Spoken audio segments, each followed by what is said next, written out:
দর্শক আমাদের সঙ্গে রয়েছেন বাংলাদেশ ক্রিকেট দলের 3 ফরম্যাট অধিনায়ক নাজমুল হাসান শান্ত। তার সঙ্গে আমরা কথা বলবো আসন্ন বিশ্বকাপ সহ বিভিন্ন বিষয় নিয়ে। শান্ত, গলার সমস্যা অনেকদিন ধরে ভুগছিলেন, এখন কি অবস্থা? এখন তো কথা ভালো মতো বলছেন, শুনতে পাচ্ছি। আগের থেকে ভালো, আলহামদুলিল্লাহ। সামনে বিশ্বকাপ ঘিরে আপনার পরিকল্পনা কি? 3 ফরম্যাটে ক্যাপ্টেন্সি পেয়েছেন এবং বাংলাদেশ দলে খুব ভালো করছেন আপনি। বিশ্বকাপ নিয়ে পরিকল্পনা এখন বলতে চায় না, এখনো সময় আছে হাতে। তার আগে যে জিম্বাবুয়ে সিরিজটা আছে, এই সিরিজটা আমরা কত ভালো ক্রিকেট খেলতে পারি এটা ইম্পর্টেন্ট, এবং এই সিরিজটা ভালো খেলতে পারলে কনফিডেন্সটা নিয়ে যদি আমরা যেতে পারি তাহলে টিমের জন্য ভালো হবে। মোস্তাফিজ আইপিএল খেলছে, বেশ কিছু ম্যাচে ভালো করেছে, 10 উইকেট নিয়েছে।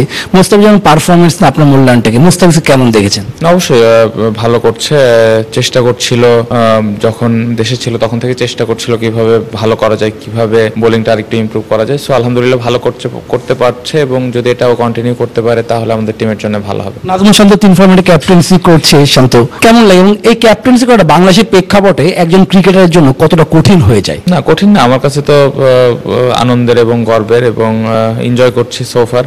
চেষ্টা করব এটা কত ভালোভাবে আমি আরো ভবিষ্যতে করতে পারি।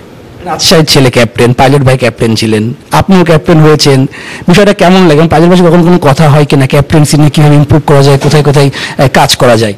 না, অবশ্যই কথা তো হয়, বাট এই বিষয়গুলো নিয়ে স্পেসিফিকভাবে কথা বলার আসলে সুযোগ হয়নি। বাট নর্মালি তো খোঁজ খবর উনি রাখেন, ওনাকে মাঝে মধ্যে ফোনও করা হয়। সো ওভারঅল একটা কমিউনিকেশন তো আছে ওনার সাথে। যখনই সুযোগ থাকে আমাদের ফোন আলাপ হয়, সামনাসামনি যদি দেখা হয় তখন বিভিন্ন ধরনের কথাবার্তা হয়। বিশ্বকাপে আগে 7 থেকে 8টি টি20 ম্যাচ আছে, এই ম্যাচগুলো বিশ্বকাপ আপনাদের কতটা উপকার করবে এবং কতটা কাজে আসবে? অবশ্যই ইম্পর্টেন্ট, যেটা একটু আগে বললাম যে এই ম্যাচগুলো আসলে আমরা যদি ভালোভাবে নিয়ে যেতে পারি, ভালো খেলে যেতে পারি, তাহলে ওই কনফিডেন্সটা আমাদের থাকবে এবং ভালো কিছু করা সম্ভব হবে। বিশ্বকাপ ওয়েস্ট ইন্ডিজ আর হচ্ছে যুক্তরাষ্ট্রে খেলা, এই কন্ডিশন আমার থেকে একটু চেঞ্জ, আবার যুক্তরাষ্ট্র উইকেট কিছুটা স্লো হয়ে থাকে, আমরা যেটা জানতে পেরেছি আর কি। সেই ধরনের কন্ডিশনে খেলে আর তার আগে একটা সিরিজ খেলতে পারছেন, এটা আপনাদের কতটা ভালো? আর এই ধরনের কন্ডিশনে কি কি চ্যালেঞ্জগুলো আপনাদের পড়তে হতে পারে? না, আগে ম্যাচ খেলার পরে বলতে পারবো যে কি ধরনের চ্যালেঞ্জ থাকতে পারে, বাট হ্যাঁ 3টা ম্যাচ খেলার সুযোগ হবে ওইখানে ওয়ার্ল্ড কাপের আগে, অবশ্যই তখন একটা আইডিয়া তো পাওয়াই যাবে। সো 3 ম্যাচ খেলার পরে আসলে বুঝতে পারবো। শেষ প্রশ্ন, শান্ত, বাংলাদেশ দলে ক্যাপ্টেন্সি করছেন এবং ভালো করছেন, বাংলাদেশ দলটাকে একটা সময় কোথায় দেখতে চান? আপনার বাংলাদেশ এই দলটা না, আপনার পরিকল্পনাটা কি?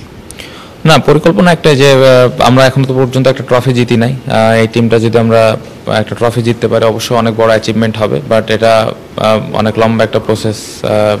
প্লেয়াররা সবাই চায় যে একটা ট্রফি জিততে, ওই অনুযায়ী কাজ করে। সো এটাই আমার গোল যে অ্যাজ এ টিম হিসেবে আমরা কিভাবে একটা ট্রফি জিততে পারি। সাকিব আল হাসান শেষ, থ্যাংক ইউ। দর্শক, আমার সঙ্গে ছিলেন নাজমুল হাসান শান্ত, তিনি বিশ্বকাপ সহ বিভিন্ন বিষয় নিয়ে কথা বললেন। শুভদেবনাথ, নিউজ 24, ঢাকা। ওয়ালটন ফ্রিজ কিনে অনেকের মতো আপনিও হয়ে যেতে পারেন মিলেনিয়াল। সেরা পণ্যের সেরা অফার।